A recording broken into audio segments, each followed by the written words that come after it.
possibilities, though. It's in hindsight. Hi, Francis. Eric here with us Nick. We're living large here on the porch in Laverne, California. And we're making a video today about 8 slot SE, that old bugaboo. Nick and I will talk about it, and who knows, maybe even Kimberly will chime in. This needs to be backwards to make it look forwards. Okay. Bring the ashtray down. Bring the ashtray down. Would you ascribe the word abrasive potentially to SE? A slot SE? Well, I'd say it's persistently troublesome. In what way? Well, I think 8 slot functions are your insecurity function, is the area in which you're going to feel as though you would like to achieve more than you do, and or you're going to feel like that's the area where evil comes from, and or you're going to be like a hater in that area. So I find that to be the case for SE and me. Well, you may have seen some of my videos in the past where I make fun of ESTPs and reduce them to caricatures. That would be being a hater, I guess, or something like that. But SE metaphysically means following through on a decided course of action. How much do you love following through on a singular decided course of action?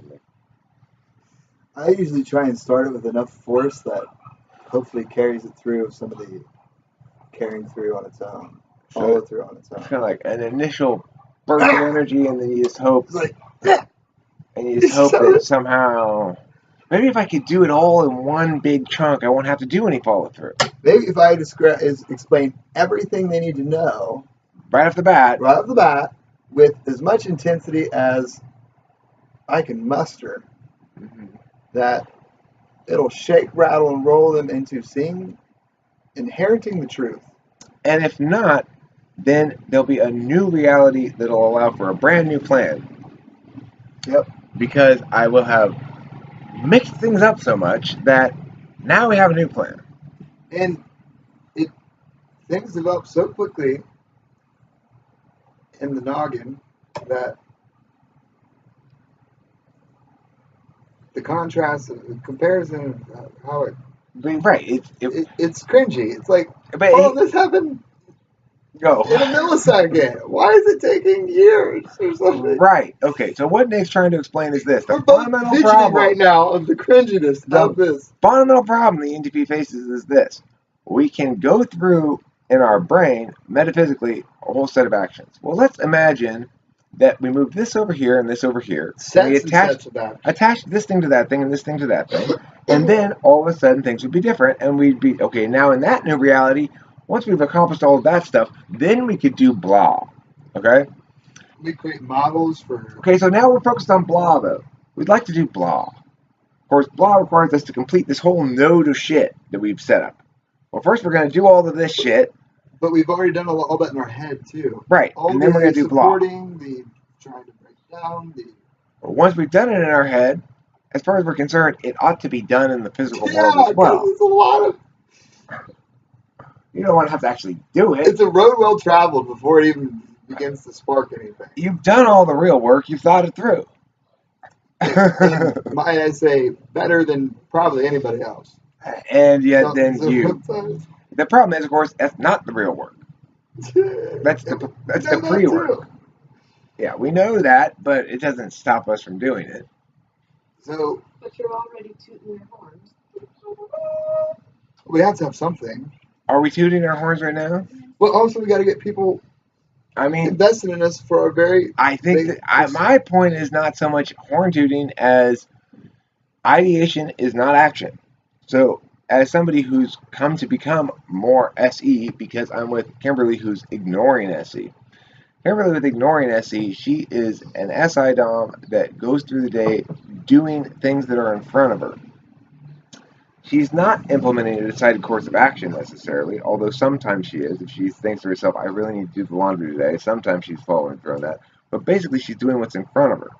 So she's, as a TE polar person, has pretty good SE without any plans to follow through on, really. Just by habitually doing that which is in the interest of the self.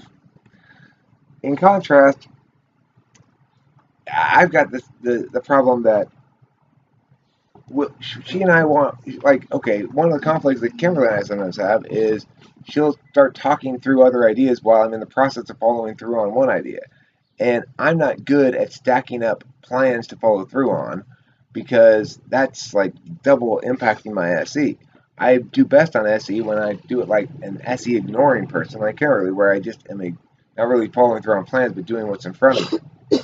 So when my position on SE 8 slot is not to toot my own horn, but to simply say ideation is not the same thing as following through on something. I've got a million good ideas, and almost none of them get manifest. That's not very efficient, right? So that's one of the problems with SE. The other problem with it is it's the insecurity function. For me, I've always positioned myself like against, in contrast to the jocks or something back when I was in high school, because, well, I mean, for one thing, I break easily. You know, I'm very thin and bony, and you might call me gangly. Gangly is a word that people might use to describe my physical bearing. I'm slouchy. Like basal ganglia, part of the brain. Well, yeah, but that's That's awesome. That's my relationship with SE. Is a pain in the ass. It's a problem spot. So it's not something that I want to do my own horn about at all. It's also something that I'm getting better at, and I'm getting better at it primarily because it's true. You're much better than I am. I'm getting better at it because of Kimberly. You know, it's what the reason. One of the reasons why ENTPs are bad at SE is because we're polar FI, so we don't really know what we value more than something else. It's hard for us then. We're ignoring NI, so we don't pay attention to what is objectively the best course. We're polar FI, so we have no idea what subjectively the best course is. And as a consequence, following through on a decided course is a pain in the ass because we want to be able to change that. We're improvisational by nature and metaphysical actors, which means we got to do that shit in ideation process. And then the problem is the ideas we do want to commit to require this follow through that we're totally unhabituated to doing. That's why I make myself be held accountable to a bunch of people that I care about, and not only open to critique, but seek it out. Objective self-criticism, says Nick, is the way. It's for me. I think it's different for everybody. I think metacognition in general is the way for everybody. That is to say, what form of metacognition? This is cheese in reverse. What's most important to each individual person is going to be revealed through the metacognitive process. So basically, thinking about how one thinks and how one approaches things by default. Coming into a new situation, experiencing some stimulus, and instead of just reacting as one normally does, to pause and reflect upon other possible ways that one might attend to it. And if you don't have to come up with the possible ways, they're right there in terms of the cognitive function model provides you one way to approach how to approach things cognitively differently or metacognitively. And so it's that process, I think, that ultimately directs the individual towards optimization. And exactly the function attending that is necessary is going to be individuated. But anyway, we followed through on that plan, Nick. We came up with it 1 second, we followed through on the next. That's the easiest kind of SE for ENTPs. But as you can see, Nick got distracted partway through on his phone. Follow through is not really a strong suit, you see. Well, because I'm trying to see the impact of my video.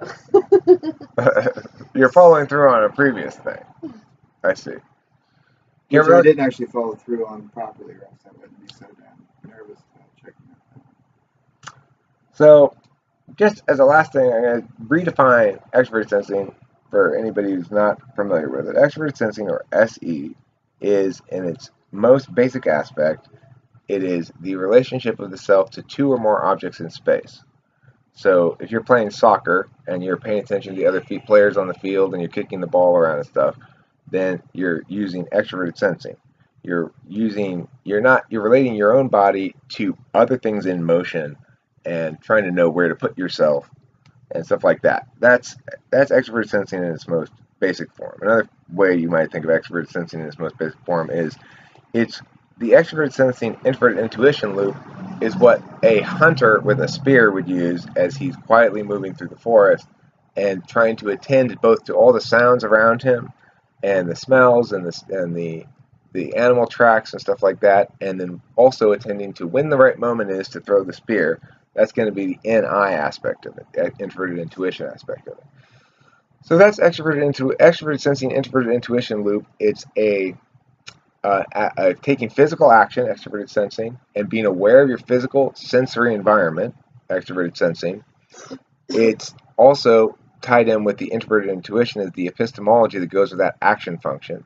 And the introverted intuition knowledge or epistemology function is one that says it knows the truths about the world's systems as if they were objective, which is to say it takes into account time in a way that SI does not.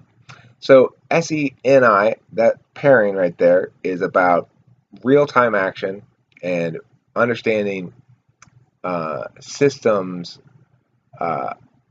around you as time-moving things in which one takes action accordingly to changes within the system. So that's extroverted sensing is the physical body thing. When it plays out on a metaphysical level, though, it plays out as following through on a decided course. So you can think of Trump, who's an extroverted sensor, as a dominant function. He has been really good about following through on all his campaign promises. It doesn't matter how good or stupid the promise was, right? It doesn't matter if it turns out to be a bad idea. He's going to just say, well, we're going to follow through on it. But President Trump, you can't do that. That doesn't make any sense because you can't just pass presidential decrees as laws like that. You have to get Congress to agree with you. And he goes, nah, well, we're just following through on the same course. I already said what we're going to do. We don't need to talk about it anymore. I said what we're going to do, and now we're going to do it. Okay, but things have changed. You said we're going to build a dam there because there's a flood. But last year, before we actually started to build our dam, they built a dam 10 miles upstream there. So we don't need this dam anymore. Well, I said we're going to build a dam, God damn it. I said we're building a dam. That's what we're going to do. It doesn't matter if the realities have changed. That's SE heavy any fourth slot NI fourth slot, introverted intuition fourth slot, where the introverted intuition is really weak. So if you have really weak intuition on the introverted intuition scale, it means, and you have really heavy extroverted sensing, you're going to follow through on all things, whether they are good ideas or bad ideas. No matter what changes, you made the decision, you're going to follow through on it. What is Trump's type? He's an ESTP. So, I mean, the thing is, and this is the problem that people have when they're trying to hate Trump. Some of the things Trump is doing are good ideas, and some of the things Trump is doing are bad ideas. And it's just kind of random because he's not introvertedly intuiting about any of them, but he's following through on all of them. So it's like people are like, well, I hate him, but I like this thing, and I don't know how to react. Well, you need to react by understanding why he's doing that. The reason is because he's extroverted sensing as a dominant function, and he's got very weak introverted intuition, so he never stops and goes, oh, but wait, this is stupid. Yeah. So when Nick's saying, like, people should have objective self-criticism, he doesn't do that. Trump doesn't do objective self-criticism because that's checking his NI. You know, you can do objective self-criticism through NE. You can go, here are the possible ways in which I could be wrong. But our ignoring NI tends to be pretty strong. And we'll lock on to the actual, true, meaningful reason Pretty why. strong for, like, not very long. Right, for certain things. But, like, you know, for example, when our FI gets out of the way, see, our FI is subjective. The subjectively singular right course is that which you personally value most. So if we're in some sort of an argument and we're getting our feelings in the mix and we're blind to them, basically, then we'll be persistent and stubborn. As soon as our feelings wash out, we go, oh, there's the actual truth. I was wrong because of blah. And we're pretty it seems pretty clear and obvious to us. Would you agree with that? I don't either agree or disagree. I think I have a great deal of control of my feelings sometimes. I'm able to shape them solely based off understanding what I value and what's happening within, my time space. But Talk about misunderstanding feelings. That things you shape, Nick. You don't shape your feelings. yeah, you can. You can shape your stoicism is built on the foundation of that. But, You can't change the world, change how you react to it, type thing. okay, but that's not shaping your feelings. Seneca. That's talking about your behavior. Seneca doesn't deal with FI. Your behavior is different than your feelings. Well, okay, but behavior impacts feelings, right? Yes. Yeah. Okay. Well, why are you? Then what are you saying? What I'm saying is, look, Well, feelings. it's not your that's not your feelings. It's your behavior. But behavior impacts feelings. Therefore, I can shape my feelings if my behavior is a part of that, and they are not separated. They are. But they have I'm talking. relation. Look, let's talk about feelings. Right? Let's talk about very. Hold on, come on. Hold on. What I'm saying is, I make a point. sure, but I want you to think about feelings. You're trying to reframe after we were working within that one. And you just No, out real quick. Nick. What I'm telling you is you're pulling this ENTP thing that I do all the time too, which is we are constantly mistaking feelings for something else. How do you know? Because the thing is, how do you know? What I'm telling you is that let's say you love you love this teddy bear, and you love it because it's got childhood memories or something. That doesn't make a whole hell of a lot of sense to us because we don't really roll like that. But the point is, but you're thinking about the memories that you're having. You're putting energy and effort into. You're talking about how you can shape that, right? Right. Focus, attention, values, principles. Yeah, I get that. Feelings. Framing. Your feelings are about the things that, in one aspect of your feelings, are about your relationship with something that's entirely subjective, that's pure and authentic in that sense. You don't get to change. You can create, and you have impact over your perceptions for sure. Okay, sure, Nick, and there's no disputing that. I'm also saying sometimes I don't. Okay, but look, the reaction. Let's say Jewel was to cheat on you. You could play with those emotions all you want. You can try to frame them or reshape them or blah, blah, blah, blah, blah. The point is, the reason you feel so awful is because you have an authentic attachment to an individual and your exclusive relationship to her that is authentic and cannot be swept into anything else. And that's what we as ENTPs are constantly not understanding. Emotions are not things that we're supposed to do something with. No. But we're also not powerless over them. And also, they don't manifest themselves out of randomness. There is sequencing and modeling and behavior, and you come to form through narrative and inner dialogue and environment, beliefs you've grown up with, examples of the world, the status quo. Unfortunately, doesn't have an impact. We're told what we want to, what we have basic human things that drive us. And emotions are drawn from all different types of areas. Like when I see, like, what makes people cry is all different. Like, why is it different? Why is what makes you cry different than what makes me cry? Is it randomness that creates this authentic manifestation of ooh, or is there something? Well, I mean, for one thing, that can be measured and understood, and there's thought up deeper than just saying we can't understand feelings, because feelings aren't something to be understood. Well, there's FE empathetic feelings, which is to say there's lots of kind of movies I can watch or books I could read or something where the emotion is being experienced by the characters or by somebody else, and I will feel a similar emotion because I'm an FE user. Well, it's called empathy, and empathy elicits real emotion. Sure. Empathy is you feeling what the other person's feeling. Yeah, I know, but what I'm saying is we want to frame it as, that's the thing. It's not subject to those kind of terms. It's the least relative thing in the world. Introverted feeling is always 100% accurate and always 100% completely subjective. But it's all relative. Can it exist without any kind of other?